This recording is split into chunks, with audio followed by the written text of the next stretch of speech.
Kung sasabihin ng iba, nagsaksakan man ako ng pangit, walang panuklay, hapyod-hapyod sa buhok, pinos pa rin sa Facebook, wala akong pakialam dun.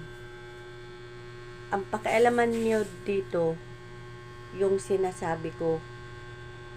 At kayong mga nanood sa akin, huwag niyong pansinin yung mukha ko, yung sinasabi ko, dahil yan ang totoo. Okay? Kahit saksakan mo pangit, wala man akong ipin, o mayroon man akong ipin, huwag niyo akong husgahan, ha? Kasi nga, ako yung taong hindi nanguhusga sa kapwa. Totoo akong tao.